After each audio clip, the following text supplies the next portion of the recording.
नमस्कार, मैं दीपक शर्मा, मेरे यूट्यूब मंच पर आपका स्वागत। दोस्तों, क्या 2029 तक अपनी कुर्सी पर नहीं टिक पाएंगे प्रधान सेवक? इसका मतलब यह है कि पिछले ही साल 2024 में मोदी तीसरी बार प्रधानमंत्री बने थे। उनका कार्यकाल 5 साल का, यानी 2029 तक वो इस कुर्सी पर रह सकते हैं, 2029 तक। लेकिन क्या इस बार वो कार्यकाल पूरा नहीं कर पाएंगे, अपना टेन्योर पूरा नहीं कर पाएंगे? और क्या वाकई मोदी बेहद मुश्किल में, उनका जो करियर है 11 साल का, वो सबसे मुश्किल दौर से गुजर, सबसे बड़ी क्राइसिस का सामना कर रहा है? और क्या इस क्राइसिस से बचने के लिए मिस्टर मोदी के पास ऑप्शंस, विकल्प बहुत कम है? अब मोदी के कार्यकाल को लेकर, टेन्योर को लेकर कि वो पूरा नहीं कर पाएंगे, पहली बार इतनी बड़ी बात इस देश के senior most leader, one of the senior most leader Yashwant Sinha ji ने कही है। यशवंत सिन्हा जो पूर्व विदेश मंत्री थे, जो पूर्व वित्त मंत्री थे इस देश के, वाजपेयी के सहयोगी थे और मोदी से कई बरस सीनियर हैं। उनका ये कहना है, बल्कि उनका ये मानना है कि मिस्टर मोदी का ग्राफ जिस तेज़ी से नीचे आ रहा है, अब ऐसा लगता है कि इस ग्राफ का ऊपर जाना, फिर से ऊपर जाना बड़ा मुश्किल है। और उसकी वजह यह है कि मोदी के लिए हर फ्रंट पर मुसीबत ही मुसीबत है, प्रॉब्लम ही प्रॉब्लम है। क्या 2029 तक मोदी टिक पाएंगे? क्या 2029 तक टिक पाएंगे? 29 बहुत दूर की बात आप कर रहे हैं। ओ माय गॉड, बहुत दूर। मतलब आपको लग रहा है कि ये टेन्योर पूरा करना बहुत चुनौतीपूर्ण है मोदी देखिए, के? जब आदमी, मैं दीपक जी आपसे एक बात कहता हूं कि पब्लिक लाइफ में जब आप ढलान पर जाते हैं ना, नीचे की तरफ, तो it becomes a free fall, फिर उसको रोकना मुश्किल हो जाता है। अब दोस्तों, सच्चाई यह है कि सिर्फ यशवंत सिन्हा ही नहीं, आज की तारीख में आरएसएस के कई बड़े नेताओं का ये मानना है कि मोदी ने जिस तरह से ट्रंप के आगे, डोनाल्ड ट्रंप के आगे सरेंडर किया है, और जिस तरह से पाकिस्तान के साथ अचानक युद्ध विराम हुआ है, वो एक बड़ी गलती थी मोदी सरकार की। यही नहीं, पहली बार 75 वर्षों में भारत पूरी दुनिया में अलग थलग पड़ता चला जा रहा है। वो चाहे यूरोप हो, वो चाहे अमेरिका हो, लैटिन अमेरिका हो, अफ्रीका हो, मिडिल ईस्ट हो, साउथ एशिया हो, साउथ ईस्ट एशिया हो, भारत के साथ आज नेपाल, बांग्लादेश, भूटान, श्रीलंका, मालदीव, ये जो हमारे सच्चे पड़ोसी थे, ये भी साथ नहीं खड़े। और सबसे बड़ी बात, जिस तरह से चीन के आगे ये सरकार चुप है, जिसने सारा खेल रचा, साजिश रची, ये भी एक बड़ी गलती है। और यशवंत सिन्हा का मानना है, बल्कि बीजेपी का भी ये परसेप्शन है, बीजेपी का जो बेस वोटर है उसका भी परसेप्शन है कि मोदी की सियासत 10 मई के बाद कहीं ना कहीं हल्की पड़ती जा रही है। अब दोस्तों, यशवंत सिन्हा का ये भी मानना है कि मोदी सरकार, यानी मोदी सरकार में उनके जो विदेश मंत्री एस जयशंकर, या फिर राष्ट्रीय सुरक्षा सलाहकार अजीत डोभाल, या फिर रक्षा मंत्री राजनाथ सिंह, या फिर गृह मंत्री अमित शाह, या फिर पार्टी के चीफ जेपी नड्डा, ये जो मोदी सरकार है या मोदी जी की जो पार्टी है, वो ना सिर्फ ट्रंप के आगे, अमेरिकन एडमिनिस्ट्रेशन के आगे सरेंडर है, बल्कि चीन के आगे भी चुप्पी साध रखी है, खामोश है बहुत से फ्रंट्स पर, बहुत से इश्यूज पर। मिसाल के तौर पर यशवंत सिन्हा कहते हैं कि बांग्लादेश में चाइना एक एयर बेस बना रहा है, और ये जो एयर बेस है, इसकी भारत से दूरी कुछ किलोमीटर है, बॉर्डर पर बना रहा है, सिलीगुड़ी के पास, कूच बिहार के पास, बांग्लादेश, असम के एकदम पास ये जो एयर बेस बना रहा है, वहाँ पर चीन रडार फिट कर रहा है, वहाँ पर चीन मिसाइल फिट कर रहा है, बांग्लादेश को मजबूत कर रहा है। बल्कि यशवंत सिन्हा ने तो ये भी कहा कि एक चेला पाकिस्तान है इस वक्त चीन का, दूसरा चेला, दूसरा शागिर्द बांग्लादेश है, गोद में खेल रहे हैं। और इस एयर बेस के निर्माण के बावजूद, ये जो पुराना एयर बेस है फिर से चाइना बना रहा है, भारत इस पर रिएक्ट नहीं कर रहा, भारत इस पर कोई विरोध नहीं कर रहा है।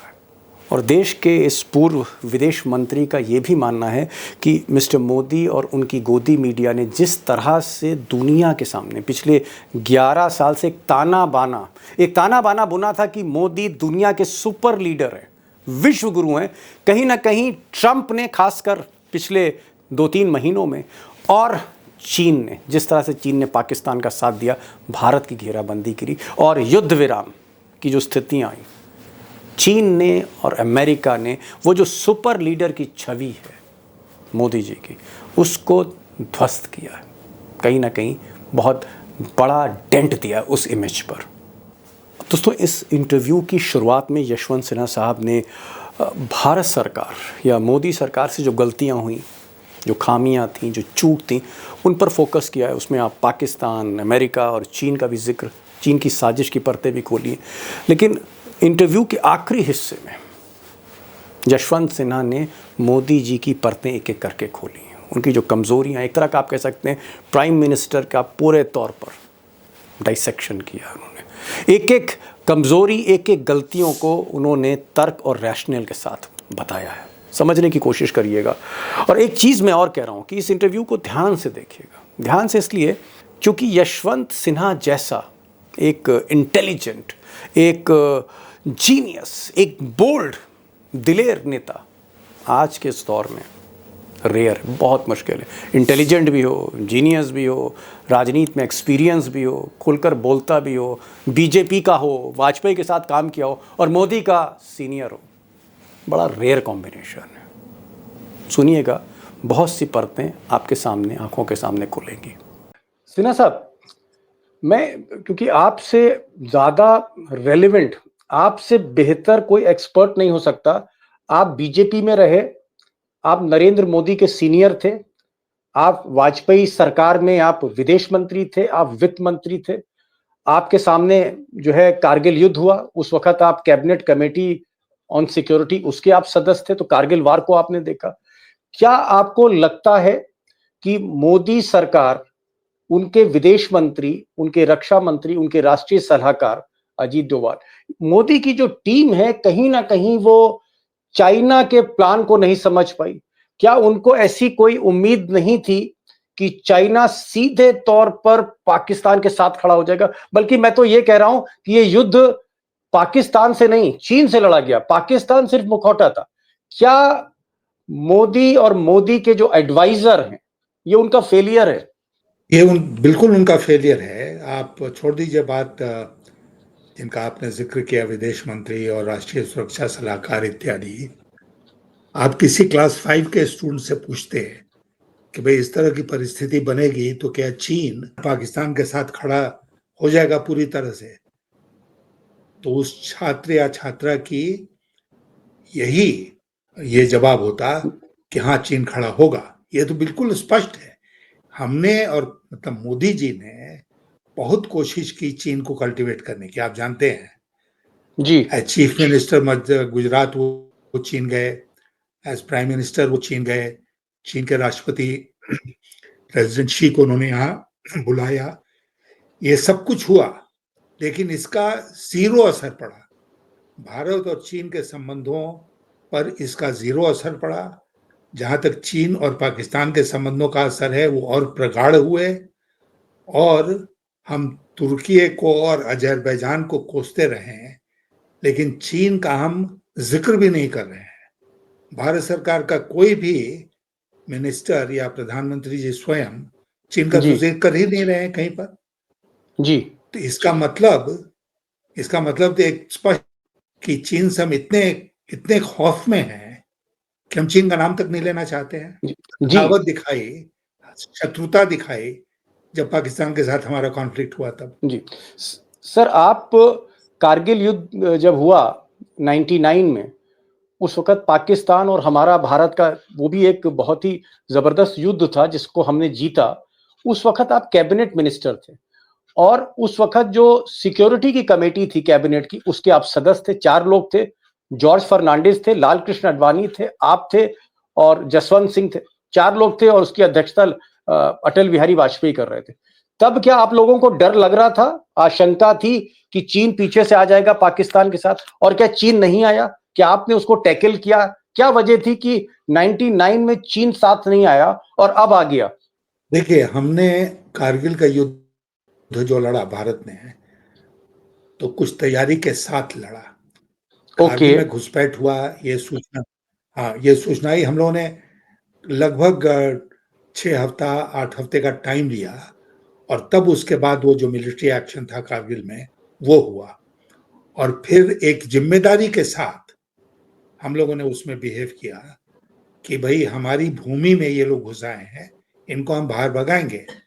और आप जानते हैं कि बाद में स्पष्ट हो गया कि हमने लाइन ऑफ कंट्रोल क्रॉस नहीं किया। हम कर सकते थे लेकिन हमने नहीं किया। तो उस समय भारत ने एक बहुत ही जिम्मेदार मुल्क का परिचय दिया। हम एक बहुत जिम्मेदार मुल्क हैं, पाकिस्तान गैर जिम्मेदार मुल्क है। हम तैयारी के साथ कारगिल में उतरे, और मैं इतना ही कहूंगा कि आज के दिन जो भी परिस्थिति बनी है यहाँ से वहां तक, उसमें हमको लगता है कि हम कैलकुलेशन में फेल हो गए। न केवल चीन, चीन तो पूरी तरह से फेल हो गए, कैलकुलेशन में पाकिस्तान के साथ भी हम फेल हो गए। फेल हो गए।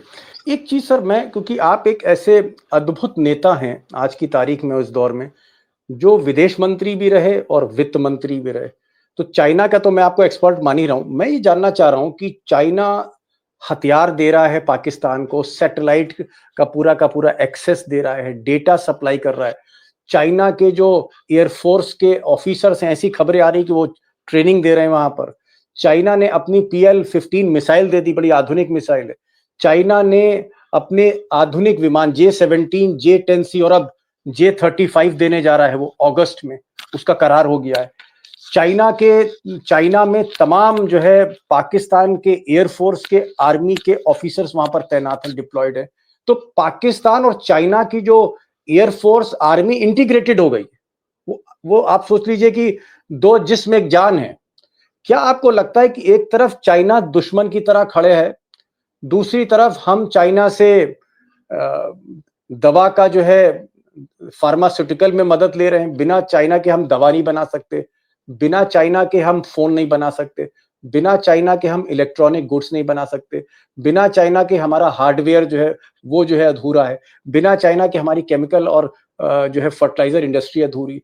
चाइना पे जो हम इतना डिपेंड हो गए हैं, क्या लगता है कि भारत के लिए सबसे बड़ा खतरा आज की तारीख में चीन है? बहुत और मोदी जी 11 साल में उन्होंने कोई होमवर्क नहीं किया, झूला झूलते रहे शी जिनपिंग के साथ।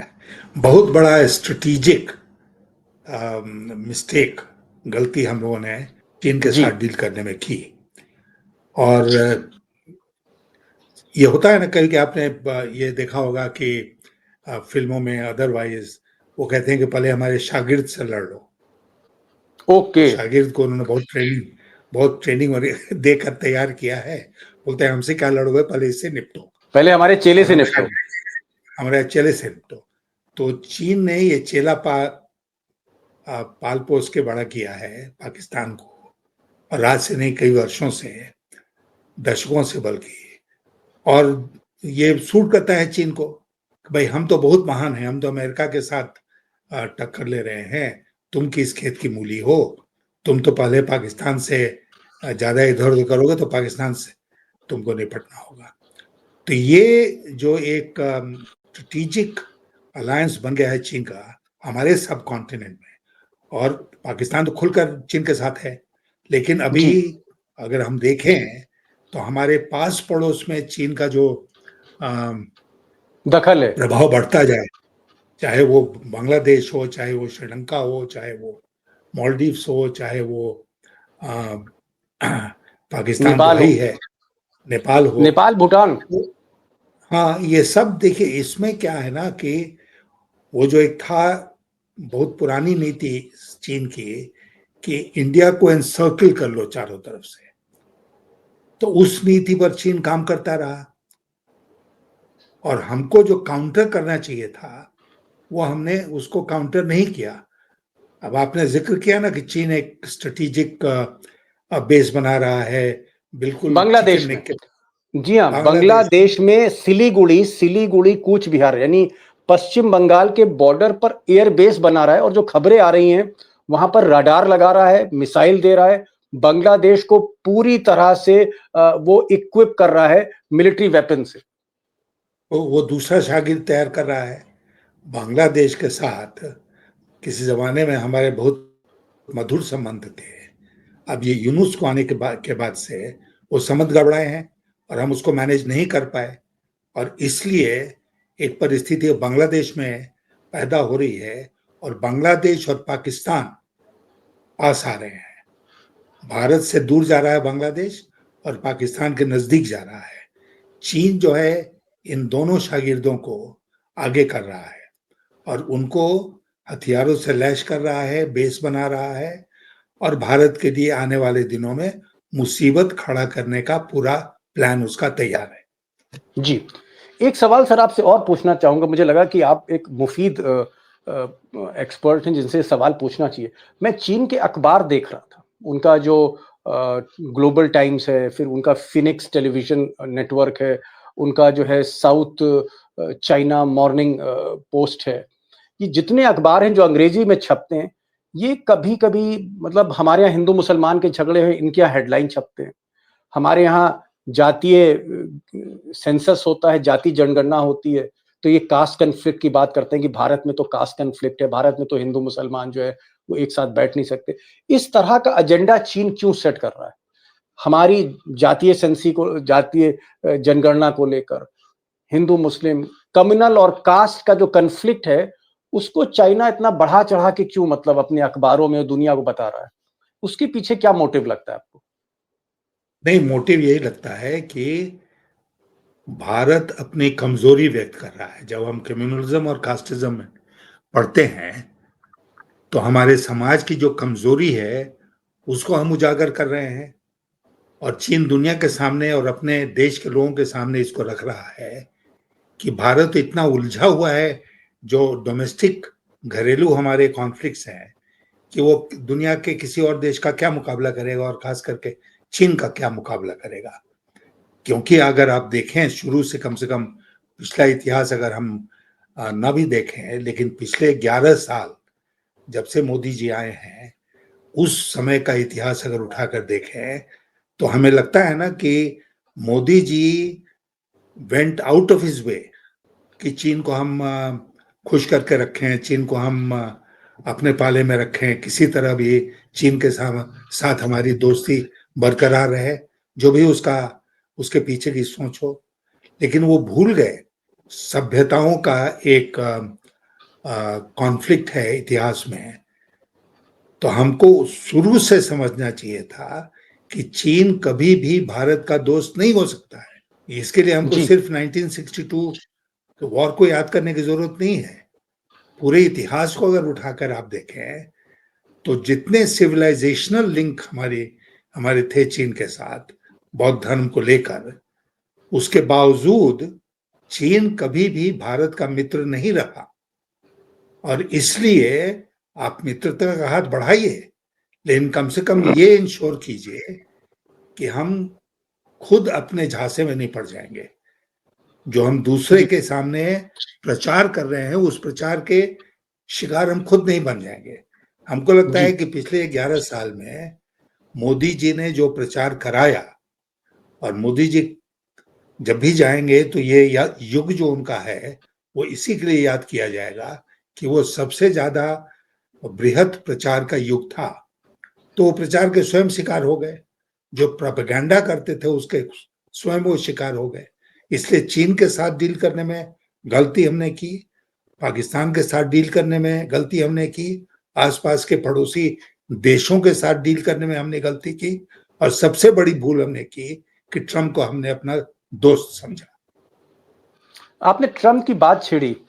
ट्रंप लगातार नरेंद्र मोदी से जिस तरह की बातचीत कर, अभी राहुल गांधी ने कहा कि जब उनका फोन आता है ट्रंप का, तो नरेंद्र सरेंडर हो जाते हैं। ये बातें बहुत अच्छी नहीं लगती, क्योंकि मोदी भले ही कहीं ना कहीं अगर फेल भी कर रहे हैं, हमारे प्रधानमंत्री, हमारे प्रदेश के प्रधानमंत्री हैं, और ट्रंप को हक नहीं है कि हमारे प्रधानमंत्री के बारे में इस तरह की बातें करें। ट्रंप जो है वो लगातार दबाव बना रहे हैं मोदी पे। हम देख रहे हैं कि प्यूतिन है, प्यूतिन के जो रिश्ते हैं इस वक्त भारत के साथ, वो बहुत अच्छे नहीं लग रहे हमें। पाकिस्तान के साथ अभी शहबाज शरीफ के साथ वो मुलाकात उन्होंने की। अ, रूस, चीन, ईरान, पाकिस्तान ये एक होता चला जा रहा है। कुछ बहुत से स्ट्रेटेजिक अलायंस जो है वो रूस उनके साथ करने जा रहा है पाकिस्तान से। तो ये जो विदेश नीति है, ट्रंप हमारे मुखालिफ हो गए, पुतिन हमें उम्मीदों के हिसाब से साथ नहीं दे रहे, मदद नहीं कर रहे। चाइना हमको हमारे साथ छल कर गया, पाकिस्तान ने तो अपना चेहरा आपने देख ही लिया है, बांग्लादेश जिसको हमने क्रिएट किया था, बांग्लादेश भी चीन की गोद में बैठा है, नेपाल और भूटान चीन की गोद में बैठे हैं।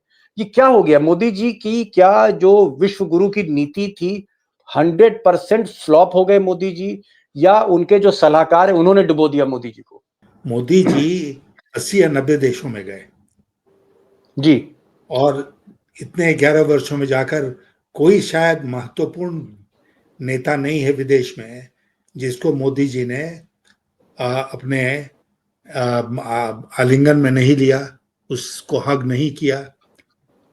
गले नहीं उन्होंने मिले जिसके। गले गले गले नहीं पड़े या गले नहीं मिले, और उन्होंने सोचा कि sum total of foreign policy is totally personal, कि हम अपना उनके साथ बढ़िया रिश्ता बना के रखेंगे। बराक ओबामा को हम बराक बोलेंगे, वो हमको नरेंद्र बोलेगा, तो हमारे रिश्ते गहरे होंगे। ट्रंप को हम डोनाल्ड बोलेंगे, ट्रंप हमको नरेंद्र बोलेगा। ये सब अपनी जगह उनका महत्व है, लेकिन सबसे ज्यादा जो महत्व है वो है देश के हितों की। ट्रंप हो या कोई भी हो, वो अपने देश के हित की रक्षा करेगा। इसलिए कि मोदी जी गले मिले उससे, वो अपने देश के हितों को नहीं भूलेगा, मोदी जी भले भूल जाए। तो इसलिए मोदी जी ने 11 साल में जो पर्सनलाइज किया विदेश नीति को, आज हम देख रहे हैं कि उसी का नतीजा है कि आज हमारे साथ एक भी देश नहीं खड़ा है। अभी आपने जिक्र किया चाइना और पाकिस्तान और बांग्लादेश का।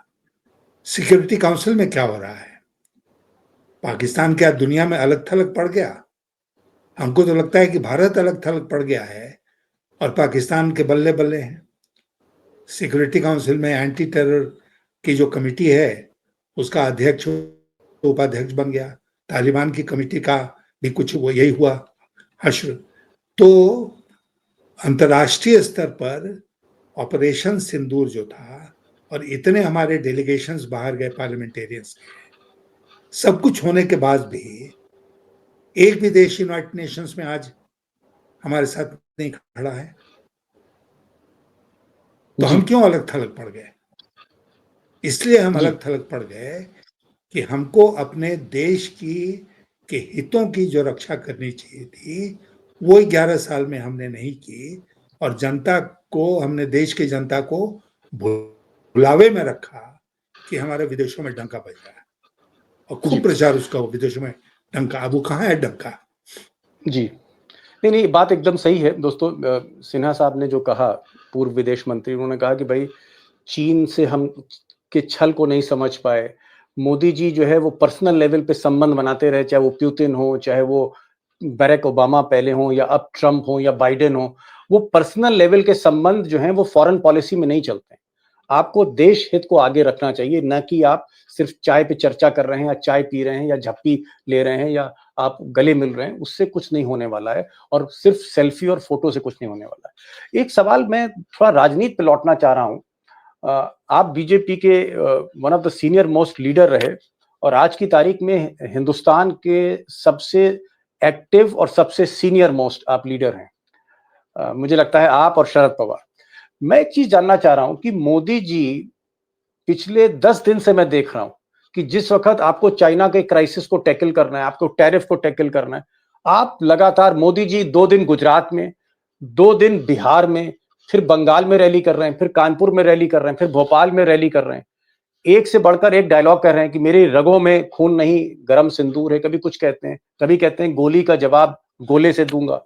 ये जो डायलॉग बाजी चल रही है, रोड शो हो रहे हैं, फूल बरसाए जा रहे हैं। आज मैंने देखा कि एक पौधा लगा है, वो पौधा भी सिंदूर का है, सिंदूर का ही पेड़ लगा के, और खुद उसको जो है पानी दे रहे हैं और फोटो उसकी आ रही।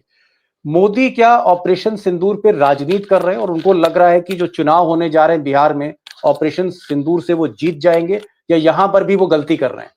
देखिए, मोदी जी सबसे पहले, उनकी पर्सनैलिटी की एक खासियत है कि वो चुनाव जीवी हैं। मोदी जी चुनाव में किसी सीमा को नहीं स्वीकार करते हैं। हर सीमा को पार करके चुनाव जीतने का प्रयास करते हैं। इसलिए उनके लिए आज के दिन जो सबसे बड़ी राजनीतिक चुनौती है वो है बिहार का चुनाव। बिहार का चुनाव उनको येन केन प्रकारेण जीतना ही जीतना है, और इसलिए मोदी वो सब कुछ कर रहे हैं जो चुनाव जीतने के लिए उनको करना चाहिए।